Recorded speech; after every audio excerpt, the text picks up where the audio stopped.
Welcome, welcome to the Green Nurse Podcast, where we bring hope and inspiration for growth and healing. We're here to change the dialogue and stigma around what it means to feel good and be high, hence the H for hope, I for inspiration, G for growth, and H for healing.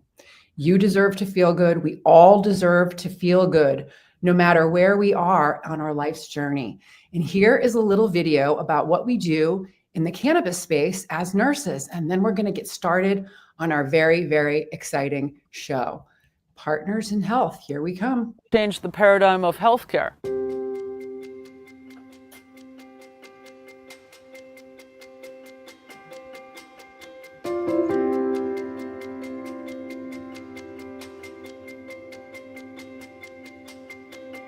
The Green Nurse is a holistic cannabis nurse that teaches on the endocannabinoid system and the safe utilization of cannabis and other progressive tools to help people reach a better quality of life. I'm the founder of Holistic Caring. We're based here in California, and we do educational programs and case management for patients on how to use cannabis therapeutically as a medicine. We're also here to decrease stigma around what it means to feel good and be high, hence the H for hope, I for inspiration, G for growth, and H for healing. As the founder of Holistic Caring, I basically oversee the whole ship. And what we're doing is progressive education. Cannabis actually supports all 11 organ systems, our immune system, and all the neurotransmitter signaling systems that give messages to tell our body to either do something or not do something. Because the plant was prohibited, it prevented health professionals, doctors and nurses from learning about cannabis as medicine. I want to change the paradigm of healthcare and us paving the way into a new vanguard of medicine. It's about education, it's about empowerment, it's about teaching people how to feel good, bridging the gap from what they're not getting from traditional medicine, utilizing different plant medicines, adaptogens, tips, tricks, hugs, and nugs of information to support and nourish the most important system in our body.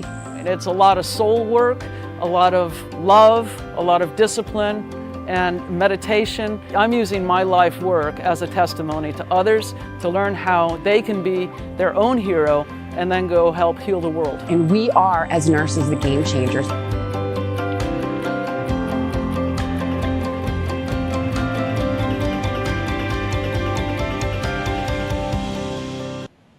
All right, we're going to get right into it. Growing in health, growing in cannabis. Hey, everyone. My name is Nurse Sherry Mack, and I am the Green Nurse. Very, very excited to be here. Chief Nursing Officer of Holistic and co-founder of Holistic Caring and the Green Nurse and Vice President of Nursing at Bloom Hemp CBD. And I'm here with my partner here. I'm a cannabis nurse. We're cannabis nurses. We're patients. We're advocates. We're activists. And we're very passionate podcasters here to change the paradigm of healthcare. And I'm really excited to announce that this is my 8th year podcasting, The Green Nurse Living Your Best Life. I started podcasting in 2018 when the National Council State Boards of Nursing came out with their call to action that all nurses must have 6 essential areas of knowledge when it comes to cannabis as medicine. I started podcasting to share compelling stories of healing, to decrease stigma, since I too use cannabis as medicine. But before we get started on our very exciting show today with our very special guest, we do have a little advertisement for our sponsors at Bloom Hemp. Elizabeth, tell us about Bloom. Yes. Well, hello. Bloom Hemp is a woman and nurse-owned hemp CBD emporium grown in the mountains of Colorado, leading with quality, safety, value, and patient-centered care. Bloom Hemp is triple tested for purity, potency, cannabinoid, and terpene profiles, offering a free nurse line and free email care plans. So you can call 970-404-HOPE or 4673 and get started today. And as always, use the coupon Green Nurse for 10% off and free shipping. All right. Thank you so much, Bloom Hemp, for being there for everyone blooming in hemp. So cannabis nursing, if y'all haven't noticed yet, we've been talking about cannabis nursing for a while now. It's been recognized as a specialty, and nurses are truly making an impact on advocating for the safe therapeutic use of cannabis by teaching on the endocannabinoid system and how to optimize cannabis as medicine for health, healing, and wellness purposes. As a former hospice nurse and palliative care nurse in the past, I have witnessed firsthand the profound impact of cannabinoids and other plant-based medicines in end-of-life care. Those therapies bring comfort to mind, body, and spirit, offering relief not only to patients, but to families during life's most challenging moments. And today we have a very, very special guest on today who's going to help us explore the topic of end-of-life care and share insights into their work at Empowered Endings. And together we'll discuss how cannabinoids can serve as a bridge to foster a more empowered and compassionate ending at the end of life. I'm very excited to have Dr. Bob Uslander. He is the co-founder and medical director of Empowered Endings based in San Diego. He is a pioneering physician leading a movement to shift the paradigm of end-of-life care by guiding and teaching an empowered approach to palliative care and family support. With over 35 years of experience as a physician in emergency medicine, palliative care, and hospice care, he leads Empowered Endings Medical Group, providing compassionate, holistic, in-home care to patients while guiding and supporting their families and loved ones. He's a passionate advocate, loving husband and father, and an adventurer in life. Welcome, Dr. Bob. Hi. Thank you. Thank you for that really wonderful introduction. Oh, I appreciate that. Yeah, it's so good to have you here. I saw you this morning doing a live on your Empowered Endings channel, and it was just great, the topics that you're talking about. You know, a lot of times people don't like to talk about death, dying, end of life, hospice, palliative care, medical aid and dying. Everyone gets really scared about it. But it's these conversations are really, really important for people to have, because as we know, the cycle of life does happen. And, you know, and literally we are all truly walking each other home. Yeah, for sure. Yeah. But now you and Elizabeth have a history together. We met in 2017, so it's been a long time. And yeah, I'll just share, he's such a warm and inviting, authentic man. I found an article in the San Diego Business Journal, which I read all the time when I was in San Diego for 30 years, Palm Springs now. I saw integrated MD care, and I said, I have to get to know this guy, because this is what I was working in, you know, in cannabis nursing and therapeutics in San Diego. And those types of patients were people that were ready for integrative care, using it progressive, and, you know, frankly, seniors and their families. Plant medicines can benefit instead of some of the pharmaceuticals. So we met, had a quick happy hour, got to know each other, and began working together pretty much straight away. Yeah, it was clearly something that was meant to be. And I had just started my practice. That was the prior practice called Integrated MD Care, and was bringing in a kind of a host of different providers that were able to help meet people's needs in a more sort of alternative, holistic way. So we had, and still have, like a team of massage therapists, acupuncturists, Reiki practitioners, and then the traditional physical therapists, occupational therapists, massage therapists.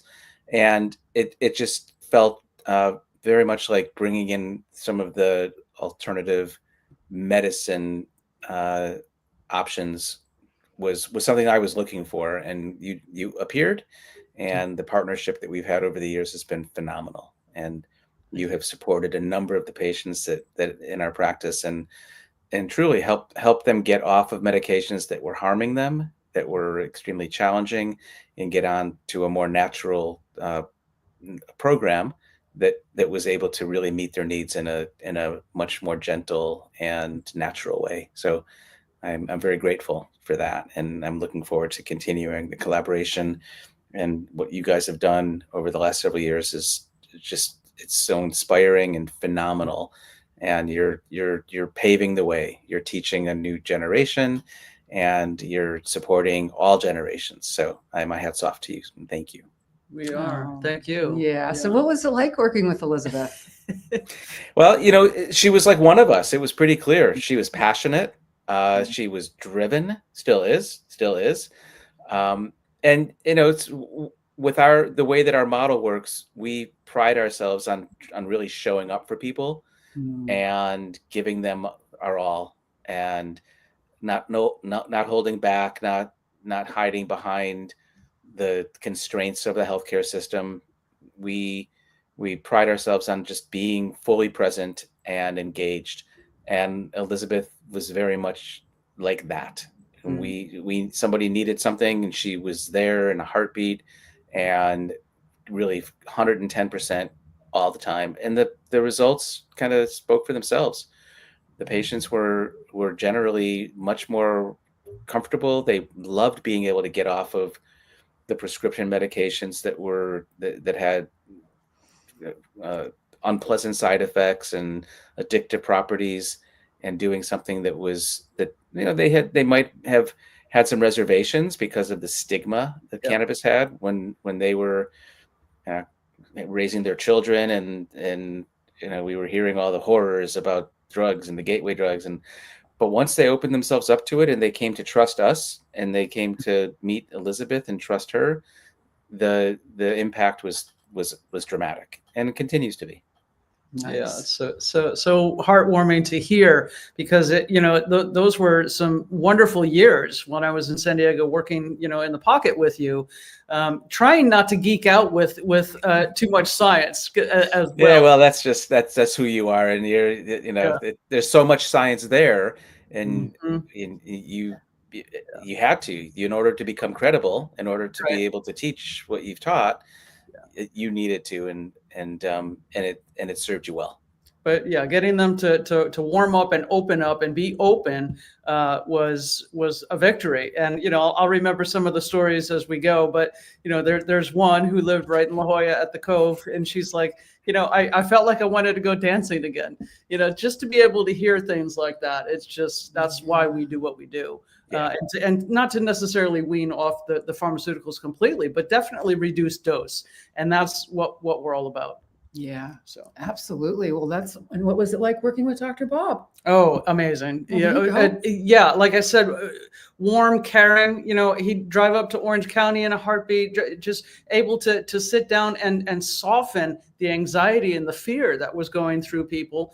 And, being a well-versed physician from the ER to palliative care and end of life, that presence that you have is also right back at you. It's, something that is rare and extraordinary, to bring, everything that you have been into this work, and to put it all together. So, understanding the butamine pump that some people would have, because they, and up until, how to end life. And it's rare.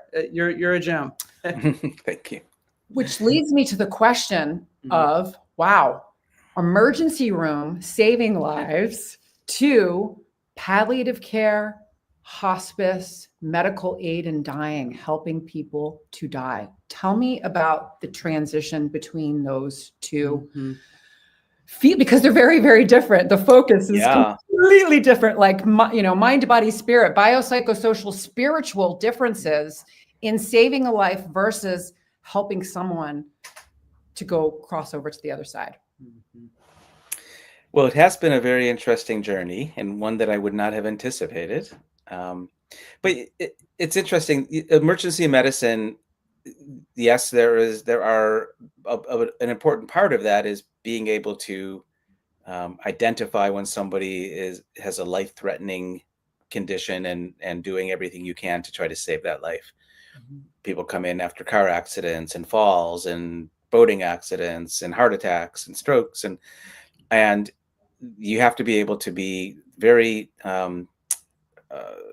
confident and be very present and quickly take in information and act on it. But that's just one facet of being an ER doctor. Most ER doctors are also doing a certain amount of primary care, because people don't have doctors, and so they use the emergency room as a place to come for primary care. And there's so much in between. There's so many different. The typical day of an ER doctor is so varied.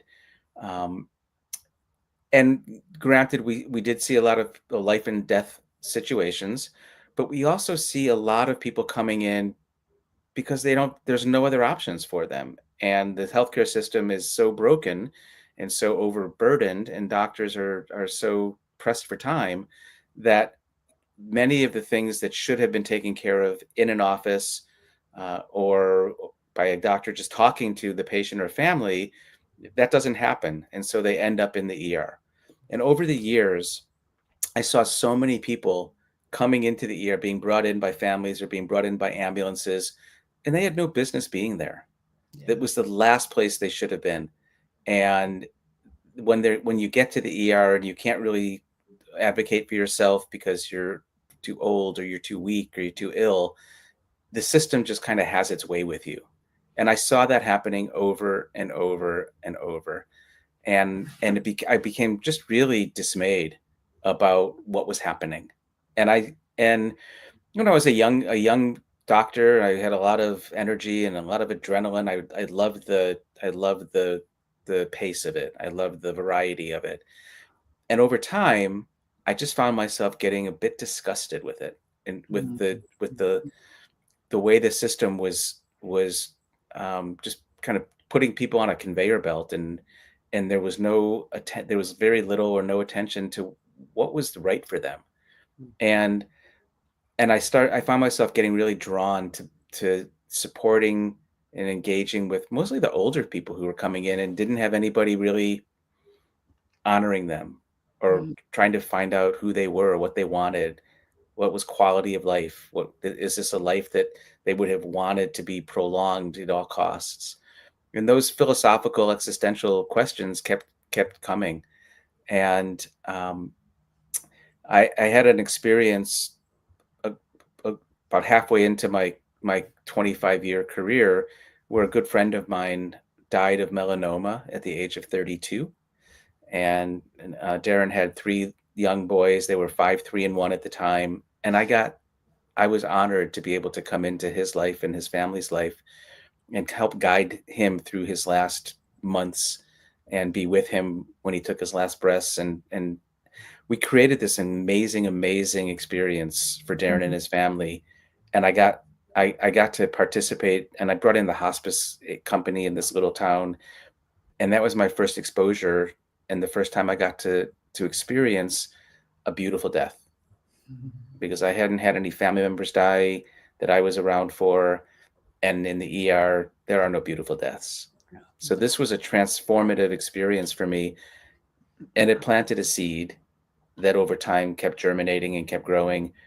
And I came to San Diego in 2011, and I was looking for my next phase. I knew that I couldn't continue down the path that I was on. It was just really, really eating away at my soul. And I had really kind of what I call an epiphany. I was sitting out on a bluff looking out at the ocean in La Jolla. And I had this very clear download that the universe said to me, "You're here to help people die." Mm-hmm. And that was it. That was like the light went off, and I was electrified. And I started meeting people who guided me into the world of palliative care and hospice care. And that was 12 years ago. And the journey that's unfolded since, I could never have anticipated. And I am so grateful that I get to do the work that I do in supporting people in their homes, giving them access to so many different really important and valuable therapies. And I bring in a team of incredible, passionate, loving, brilliant people to enhance their quality of life and enhance the quality of their death. And that's what we do. And I am blessed, and we have partners like you to help really round out the experience for people. So thanks for letting me share that. Yeah, that's a beautiful story. Very poignant. Yeah, it really is. Mm-hmm. And, for the people that are new, that are just watching, some people have their perceptions, their biases, their stigmas, their their stories around what palliative care, hospice, end of life, and medical aid in dying looks like. So can you distinguish all of those for us, just for our viewers are very clear so they know what is palliative care, what is hospice care, what is end of life care, what is medical aid in dying, and what is the crossover? Sure. Yeah, I'd be happy to. And there is so much confusion and misinformation out there. So, and it's understandable. When I had my little epiphany, and the next day I was at an event, an outdoor sort of a festival, and I happened to run into a woman who was a hospice and palliative care nurse, and we started a conversation. And it was poignant because I just had this experience the night before, and now I'm meeting randomly a nurse who ended up being my entry point into that world. And she shared with me that the hospice company that she was working for was starting a palliative care program, and they were looking to build that program. And I had no idea what she was talking about. I was a physician and I'd been around for a while. I had no idea what palliative care was. So, and this is 12 years ago. What I've come to understand is that palliative care, to me, is just good medicine. Yeah. It's what everybody should be receiving when they're experiencing more complex and challenging health conditions. Palliative care is addressing the full complement of symptoms and challenges that people go through when their health starts declining. It's a multidisciplinary approach that addresses the physical, psychological, emotional, intellectual needs of not just the patient, but their entire system, the patient and their family. And ideally, palliative care includes doctors, nurses, social workers, spiritual counselors, and each getting involved in helping to identify the challenges, the struggles, and helping to alleviate those challenges and struggles in the best way that they can, and bringing additional resources to bear. Palliative care has become a specialty where there are teams, palliative care teams, that are able to provide support for patients, but it's not readily widely available. There are palliative care teams that support people in the hospital, and most hospitals now. Most hospitals have palliative care teams that are able to see patients and provide some guidance and support. But it's not universal, and it has to be requested, and so it doesn't automatically happen. And the palliative care teams come in and they guide the care. They help the hospitalists, and they help the surgeons, and they help the neurologists identify optimal ways to support the more existential needs of the patient, and also symptom management. Palliative care teams are very good at managing pain and managing anxiety and nausea and things like that. So it's addressing all of these challenges in a comprehensive way, sometimes in a holistic way, and not siloing the patient based on the body system that is affected. Question. Absolutely. So palliative care, you don't have to be dying to get palliative care. So palliative care is an option for all patients that have complex chronic medical conditions. Correct. So in other words, we don't want people to think palliative care, you're dying. Palliative care is just a comprehensive approach to healthcare. Yeah, it's a comprehensive, multidisciplinary approach to healthcare. Hospice care is palliative care for people who are terminally ill. There you go. Okay. So hospice is a form of palliative care. It's palliative care that is delivered for people who qualify, meaning that they have a life expectancy of less than 6 months. When people go under the palliative care, they don't have to give up their doctors that have been treating them. They don't have to give up any other benefits. They can receive palliative care side by side with all the other care. They can continue chemotherapy. They can continue blood transfusions. They can go to the hospital for procedures. The problem with palliative care is that there isn't a very good mechanism for it to be reimbursed yet. In the hospital, palliative care is compensated and the doctors get paid and everything seems to be okay. When the patients leave the hospital, the compensation for the palliative care programs is not adequate to be able to fully deliver on that promise. So there are programs that exist that provide palliative care for people who are outpatients. Most of the time, the patient has to come to the clinic, which can be very challenging for many people. The hours are somewhat limited, and the full complement of services that are really necessary are not paid for adequately by Medicare and insurance. So it's very difficult for outpatient palliative care programs to make it financially and for them to deliver the full scope of services that people really need. So people may be offered palliative care thinking, wow, this is wonderful. I was having palliative care people taking care of me in the hospital. That's what I'm going to get when I'm home. It doesn't happen. So the expectations are great and the delivery is usually disappointing, and people get frustrated and they get angry because they thought they were going to get something that they don't get. And I'm not saying this is universal, but it's pretty rampant. So hospice care is an insurance benefit.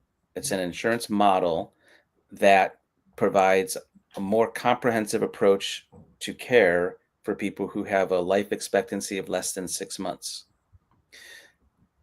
What people don't understand about hospice care is that when you go under hospice care, you typically lose access to all of the doctors and all of the people who were caring for you before, and you now are under the care of this new team, which are people who typically have big hearts and they care, but the quality of the care is highly variable, and you lose the relationship with your doctors. When people go on hospice care, most of the time they will never see a doctor again. They are not aware of that. Most people don't know that going in. Hospice care is delivered almost exclusively by nurses. I love nurses. Nurses are amazing. They're not doctors. When people are in this condition, and especially the families, they have questions. They need guidance. They need expert support and guidance, and they want a doctor to be involved, but they're usually not. You also lose access to physical therapy for the most part, occupational therapy, nutrition support. So you get nurses that will come and visit on an intermittent basis, social workers that will come and visit on an intermittent basis, spiritual care, an aide that will come and bathe and help you shower. But what people don't understand, and they find out, and it's very surprising, is the hospice care is usually not adequate to meet the needs of the people who are going through these end of life journeys. They give up the care that they had, and now they have a new team of people who come intermittently, but in between those intermittent visits, the family is hospice. They are the ones who are delivering the care. And so there's this huge gap of understanding, and that's where people find themselves really dismayed, frustrated, and disoriented because they thought they were getting something, and what they find out is that's not what they're getting, and they're actually giving up a fair amount.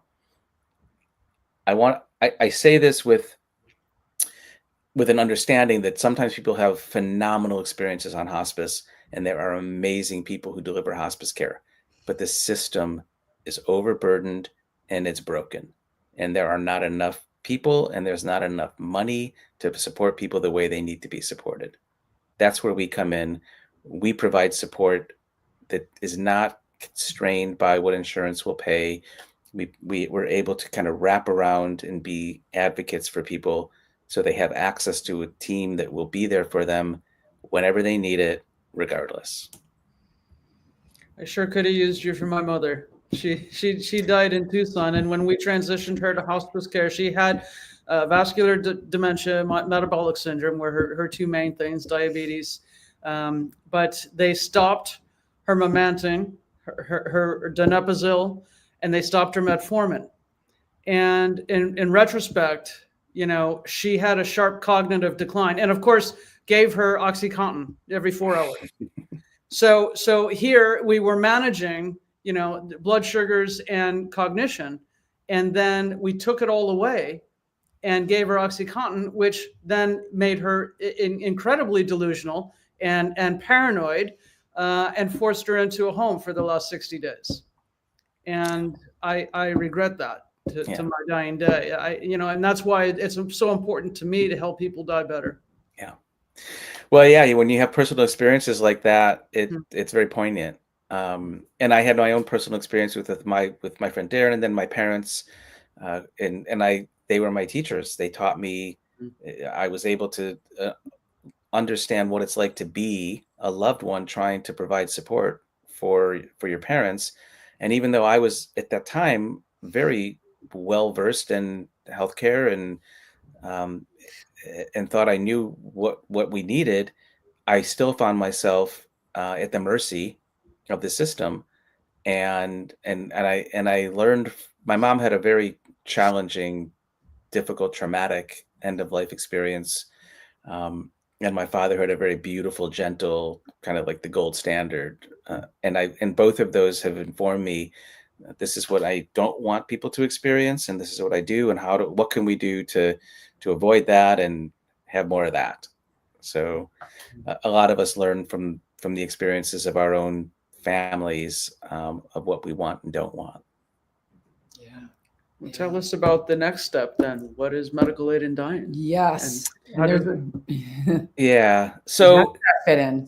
So this is that's interesting. When I started my practice, so after I met this nurse and I got interested in the palliative care world, I actually became the medical director for a palliative care program.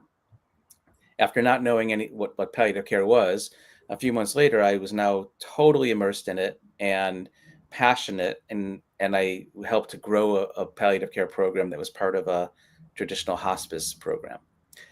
And after doing that for 2 years, where I got to go into people's homes and help address their issues and meet their families and get to know them intimately, and I also got to work with the hospice team, and I became again dismayed at all of the challenges that were inherent in that model. And so I started my own practice that, in order to give people a much more comprehensive level of support. And that's when I started bringing in the holistic providers, the massage therapists and acupuncturists and music therapists and cannabis experts. And that was in January of 2016. In June of 2016, the End of Life Option Act became effective in California. And this is the end of life option, death with dignity, physician assisted death. It had been legal in Oregon since the late 90s, legal in Washington State since the mid 2000s. And now it was going to be legal in California, which would allow a person who is terminally ill with a life expectancy of less than 6 months and competent to make decisions to be able to go through a legal process to access a prescription for medication that would end their life peacefully if they chose to take it. It's an option. No one was forced to do it. If they went through the process, they had the option, like insurance, of taking medication that would allow them to die peacefully if their quality of life got too severe, if their suffering got too severe. So I had a new medical practice. It was my own practice. I could do things the way that I felt that they should be done. And I felt comfortable being of support for people who had this legal option available to them. Turns out not many other doctors did. And people started calling my office to seek support, even the weeks before the law went into effect, because they called their own doctors, and then they called doctor after doctor after doctor, and nobody would help them. So this legal option existed, but nobody could take advantage of it. And so people continued to die in a terrible struggle. So I started supporting people through this and learned how to do it well. I learned from the doctors in Oregon and Washington, and over time became very proficient and learning about how to optimally support patients and families in navigating the medical aid and dying process. And it has become, I am so incredibly fortunate that I get to be part of the journey for these patients and their families, and get to do it in a way that honors the individual, that honors the entire system.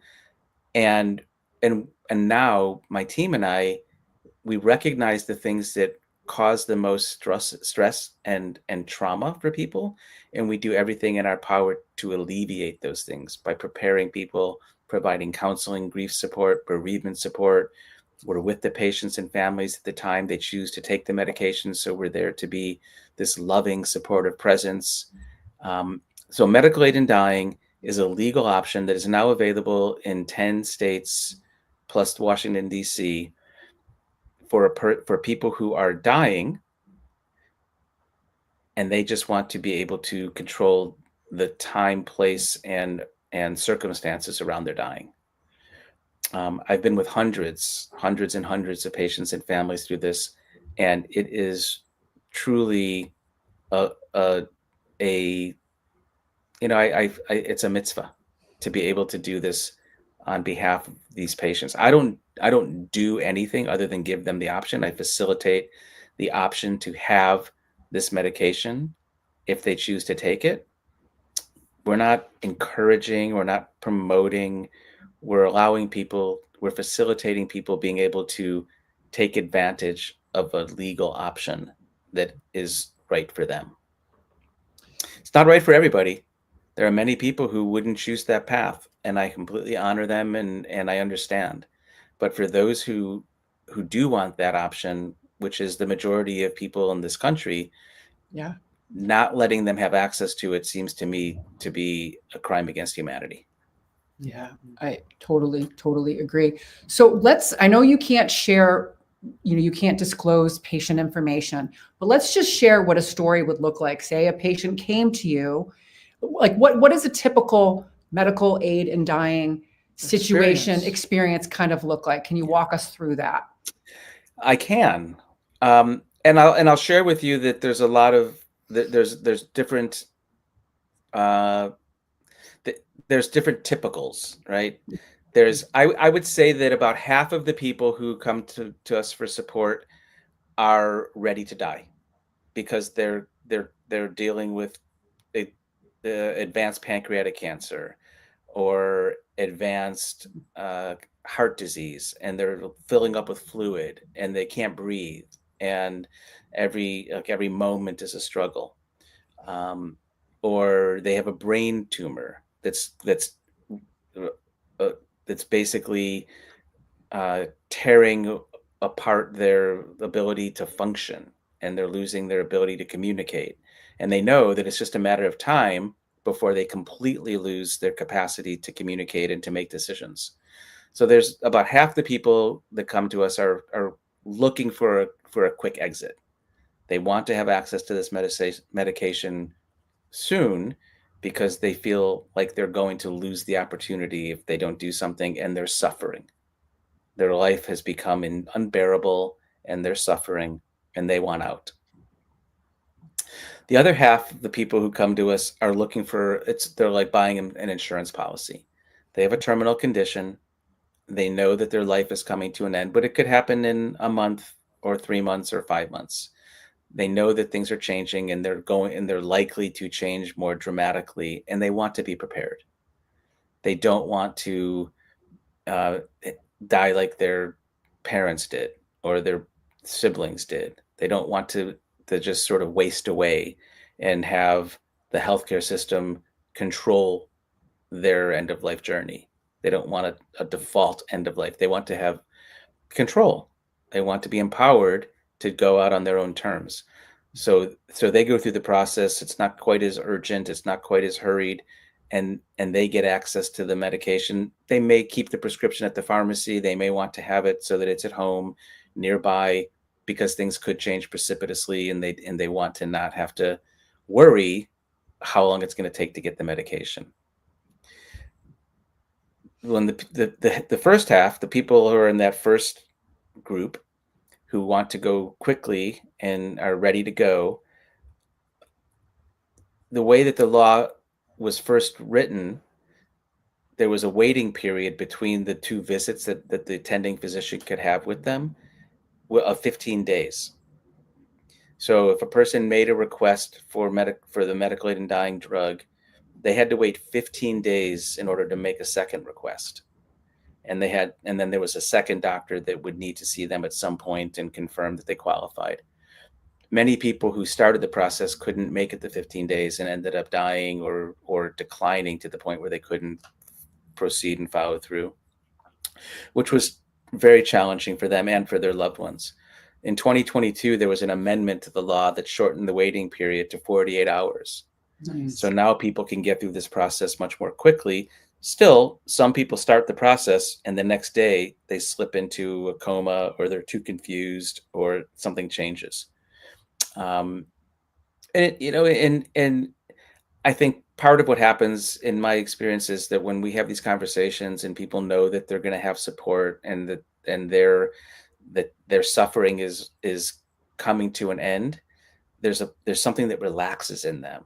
Mm-hmm. And now they know they have permission. Their loved ones have given them permission. The doctor's given them permission. And there's a tendency for them just to kind of slip away because there's something that relaxes in them, which is fascinating when that happens. The other half of the people who go through this process and get access to the prescription, not all of them end up filling the prescription and taking the medication. Some of them lose the capacity because things change and they no longer have the ability to communicate their wishes, and then they just have this sort of default end of life journey through hospice and family. But a good percentage of them never feel like they need to go. They never feel like they need to take the prescription and go that route. They've had the insurance, so that if things get really challenging and they're struggling and suffering beyond what's acceptable to them, they know they have that available. But a lot of people never get to that point. A lot of people. So they just have it, almost like have it. It's like a PRN, as needed type of thing. It's a peace of mind. It's peace of mind knowing that you'll have the option. But nobody fills the prescription and takes the medicine until they know it's time. And for some people, it's just never time. Right. They feared what was coming.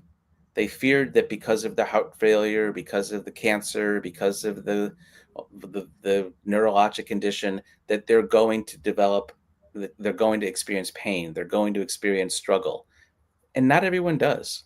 Yeah. So for those people, they had the peace of mind, but they just kind of go and have a more gentle, natural death without ever feeling like they need to do anything as dramatic as taking that medication. So they just let the natural course. Let nature take its course. Nature take its course. So it's been fascinating, but seeing how families come together around this, how a lot of times the patient wants to take advantage of this process. Families are reluctant. They wonder, why won't you just let things happen naturally? Why are you choosing to leave us sooner than you would have to? There's so many. Why are you going against your religion to do this?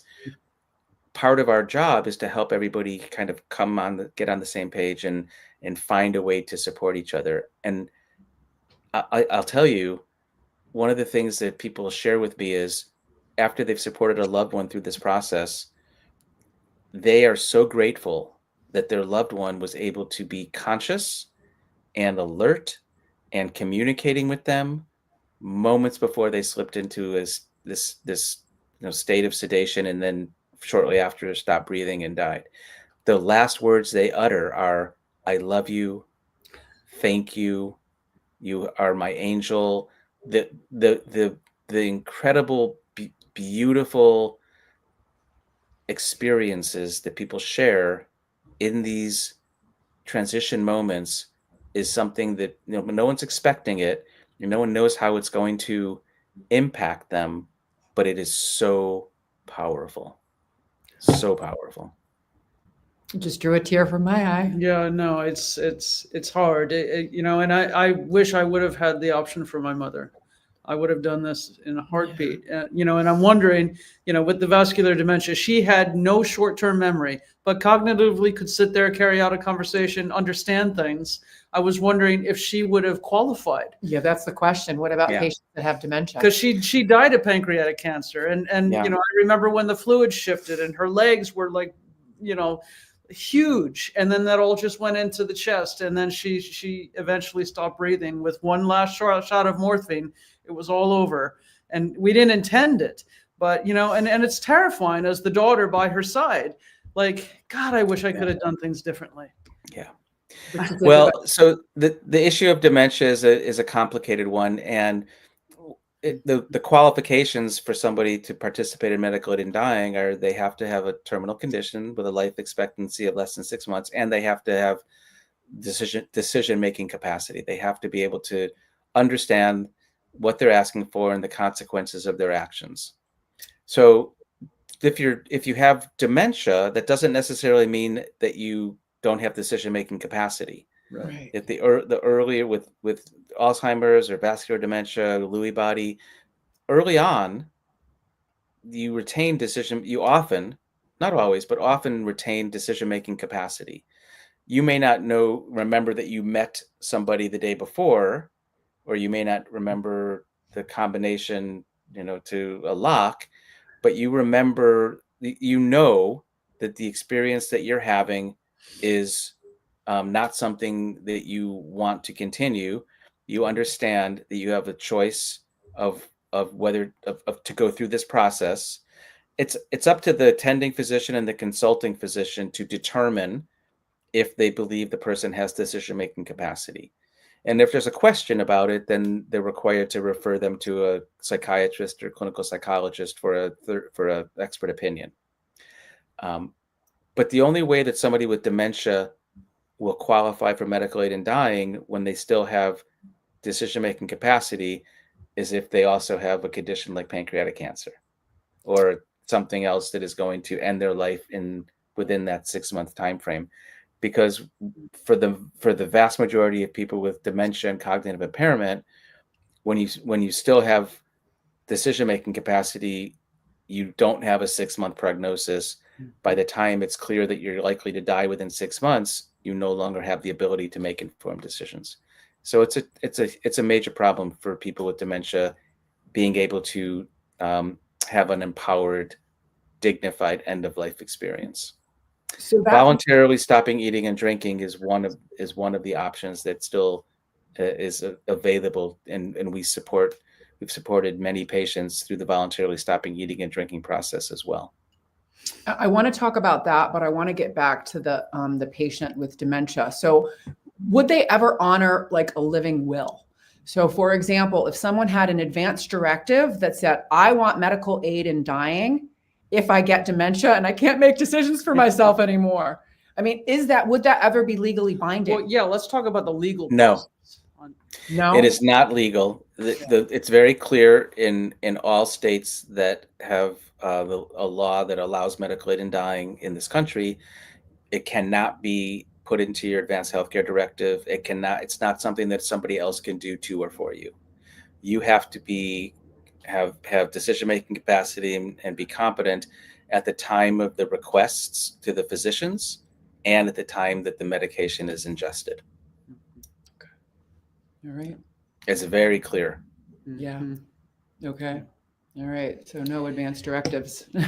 Yeah. Well, it's important to have an advanced directive, but It it just is, doesn't. it is. But that's not something that can be. I mean, Yeah. you can put it in it, but if somebody follows You have- that direction, they are potentially going, liable for to be prosecuted.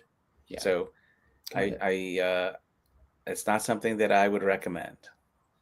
Yeah. Now, So let's talk about voluntarily stopping eating and drinking. exactly. Because voluntarily stopping eating and drinking, also known as VSED, VSED, is a legal process in every state. whereby an individual who is competent to make decisions can choose to stop eating and drinking with an understanding that this will end their life. When somebody stops eating and drinking completely, they typically die within 7 to 10 days. Sometimes it can happen a bit sooner, and sometimes it can go on a little longer, but most of the time it's 7 to 10 days. Typically, for the first few days, they're able to communicate, and the first day or two, nothing really changes other than feeling a little bit dry, which can be mitigated by um, sprays and moisture and physical comfort. After a few days, they become much more sleepy and weak and start to really not be uh, capable of much activity. They'll get lightheaded if they stand up, and that's because the body's dehydrating. After typically 4 to 6 days, most people slip into a coma. The dehydration kicks in, the kidneys start to fail, and the toxins build up in the body. After that period, they find that they slip into a coma, and then usually the body shuts down and the organs shut down, and death occurs within 7 to 10 days. When years ago, a number of years ago, before I had experience of supporting people through this, I would have thought that stopping eating and drinking would be a horrific way to die. And most people, I don't know about most, many people still do. They think that starving yourself and dehydrating yourself would be horrible.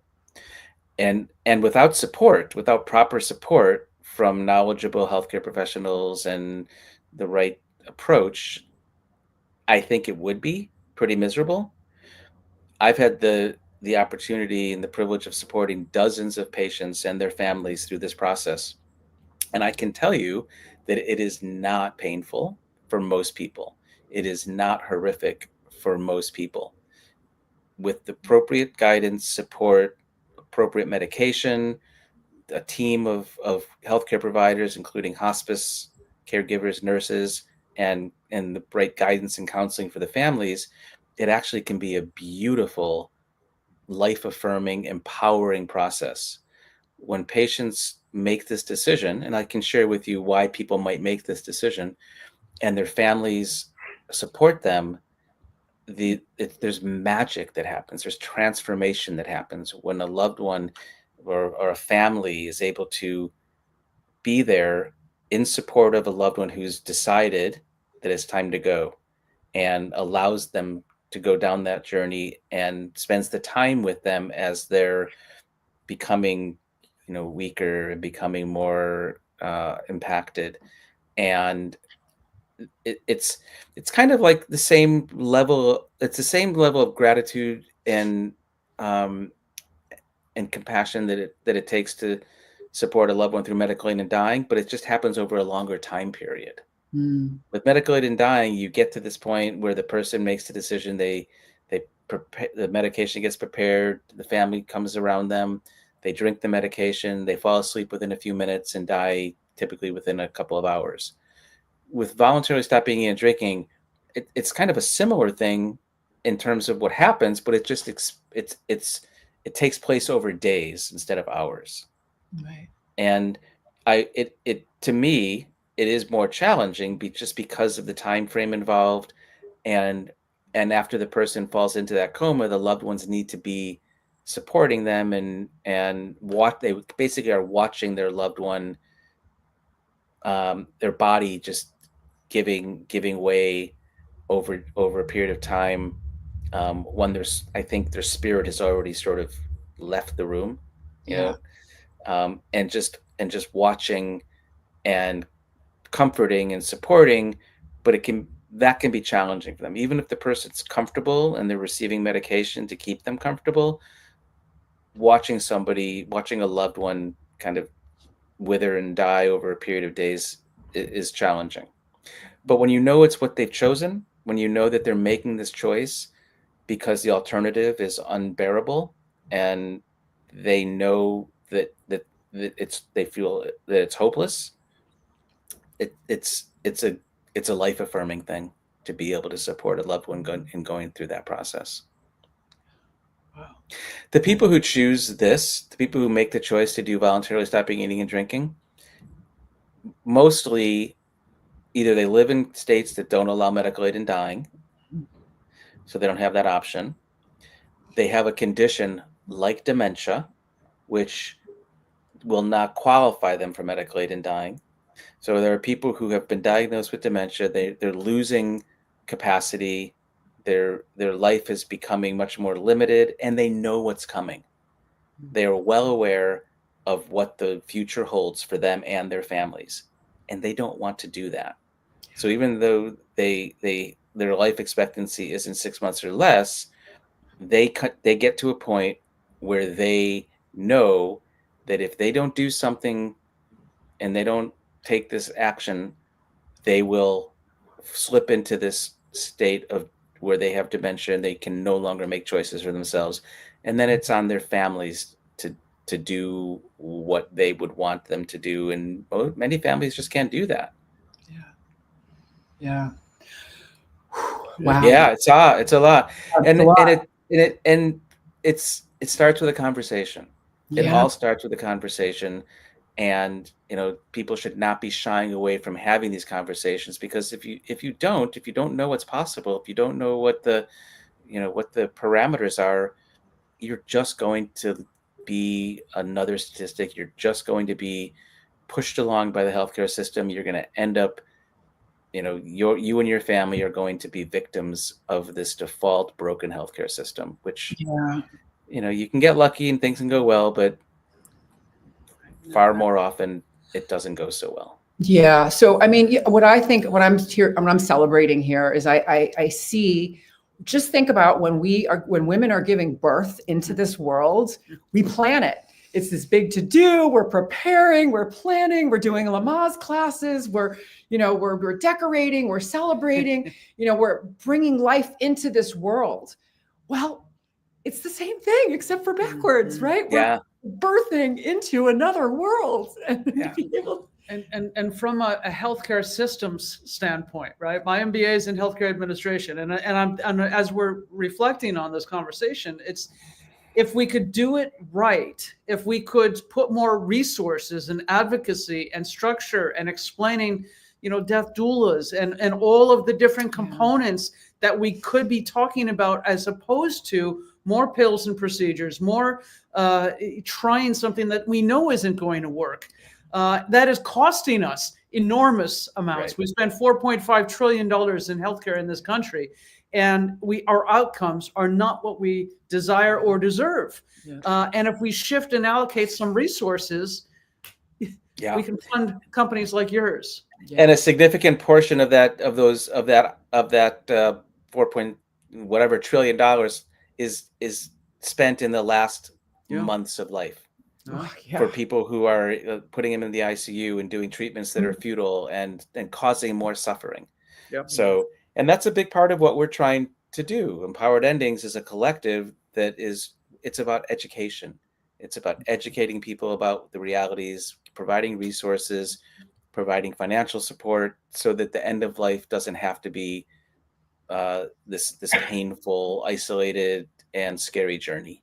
That we start having conversations about what is real and what we would want, and then try to put in place the resources and support that you would need to have the kind of support. We're trying to do for the end of life journey what Planned Parenthood did for pregnancy and childbirth, essentially.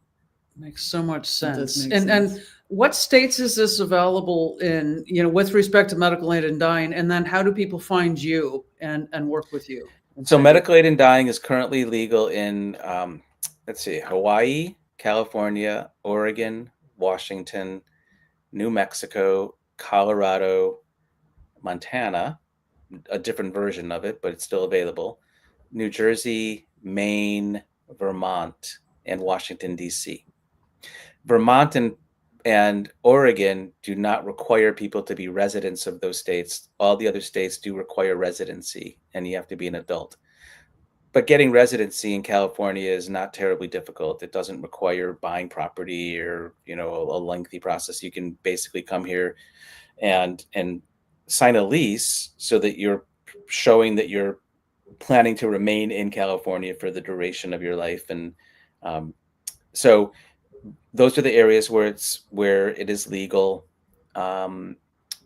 We provide guidance and education to people from anywhere. We do free consultations that are, we're not giving medical advice to people necessarily, but we're hearing what they're dealing with. We're helping to help them understand the reality of the situation and some of the options that are available and where they can find resources. Our website is empoweredendings.com, and that's for the medical practice. And we have an organization that's helping to build kind of the model for expanding the medical practice to other communities. But empoweredendings.com is where people can get information about the services that we provide through the medical practice.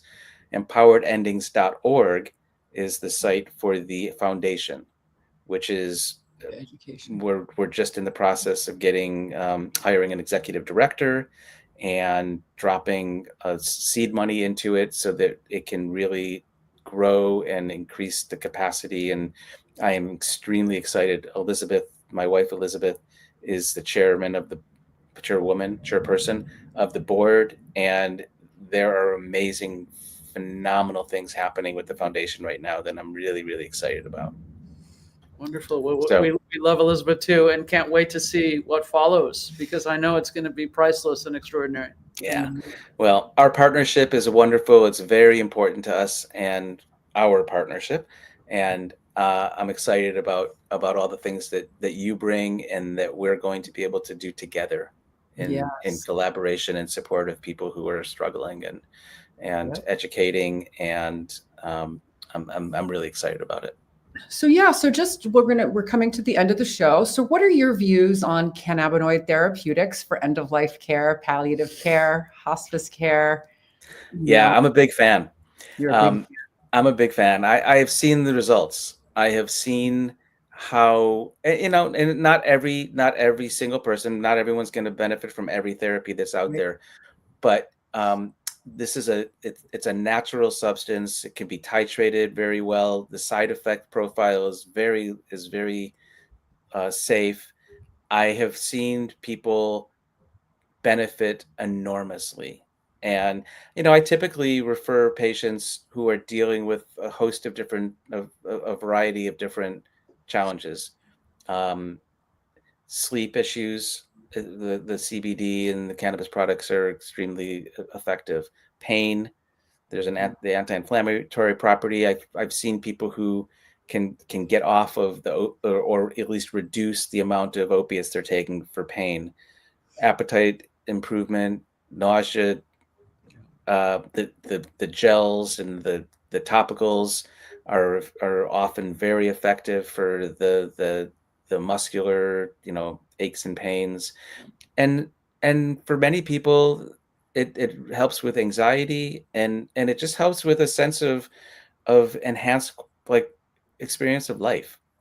It's hard to predict how any individual, for me anyway, maybe it's not for you, but how any individual is going to respond. And I have on so many occasions been just blown away, honestly blown away by how beneficial it has been, how their experience of life changes. Sometimes it's temporary, sometimes it can last for a long period of time. But I am such a big fan because, again, the side effects are so minimal, if it exists at all, and most of these, and now that we're doing a lot more with the CBD, that we don't even need for many of these conditions. For many people, they don't require the THC that they're concerned about having the psychoactive effects. I think the future for the cannabinoids is well, the present is amazing and the future is even brighter.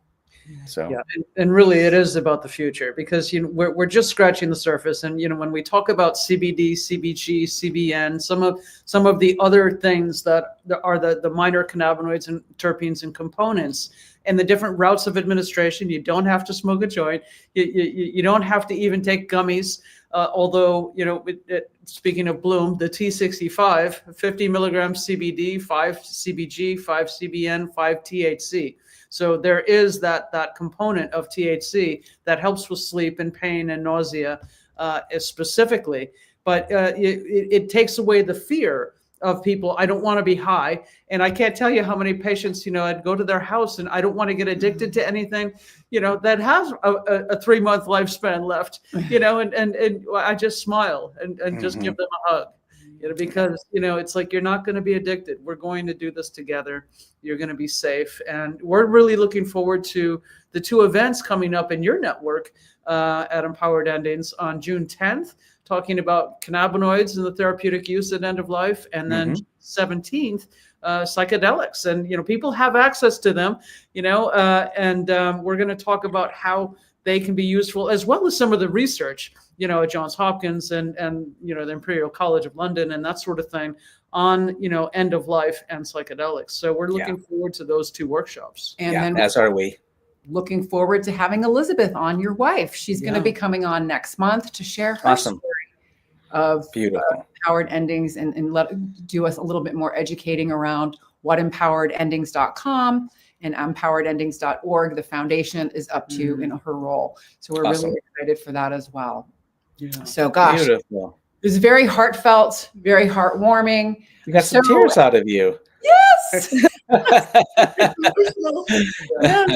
So yeah, it's good. Yeah.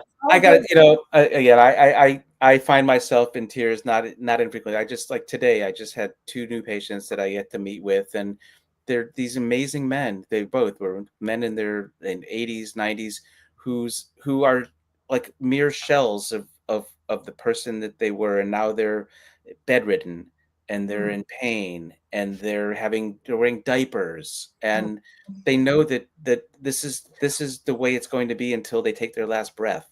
And just the joy that I saw in their eyes, the relief, not say it's joy, but the relief that I saw when I let them know, yes, you'll qualify. This is something that we can help you with. There's very few emotions there's very few words that I could use to describe what it is to be somebody who can help somebody like that experience the kind of peace that only allowing their life to come to a gentle, peaceful end can bring. Yeah. And I never would have anticipated that this is the path that I would go down, but I can now I can't imagine doing anything different. You are an angel, and I know that I'm surely going to want this option. You're my age, so we're going to have to talk about that. Yeah, we'll make sure that there are others to follow. You want to go together. What happens if 2 people want to go together? If you're both terminal, we've had that. We've had the privilege of on 2 occasions now of supporting people who were both terminally ill and got to go holding hands. Wow. Perfect. There you go. There you go. Wow. But not soon. Right? Yeah, not soon. Yeah, no. Got some life in us left. There you go. Yeah, this has been an amazing podcast. I have Dr. Bob from Empowered Endings. We didn't get to all the questions. We didn't get to all the questions, but this was priceless. This was just beautiful. We'll do it again. I'd be happy to, and we'll have more times to be together. And thanks for having me on. Thanks for Don't hang up yet. I'm gonna just close out the show. Thank you so much, and God bless your work. Yeah. So for all the viewers that are watching, if you look in the show notes down below, you will see all of Dr. Bob's links to his website, his LinkedIn, social media pages, so you can learn more about Empowered Endings and the Empowered Endings Collective. And remember, everyone, what it is truly all about. It is about living your best life and helping others do the same. And I'm going to end with one of my other favorite videos, and we will see you next week. All right, video file. Here we go. My high video.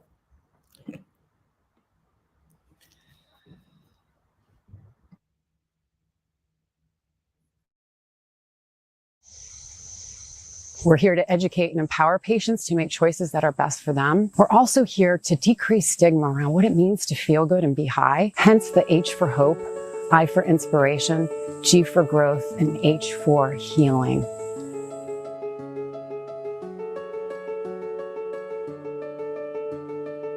The Green Nurse is a holistic cannabis nurse that teaches on the endocannabinoid system and the safe utilization of cannabis and other progressive tools to help people reach a better quality of life. I was cannabis agnostic for many, many years. And you know, the more research I did, the more I discovered the cannabis is this amazing medicine. I was told that I had a 4-stage pancreatic cancer. The doctor really told me he couldn't do anything else. He gave me her name and she called me and she came to my house. She started to give me cannabis. My oncologist was puzzled because he couldn't find the cancer anymore. All of the learning that we get comes from the Green Nurses Group, comes from their support, comes from their guidance.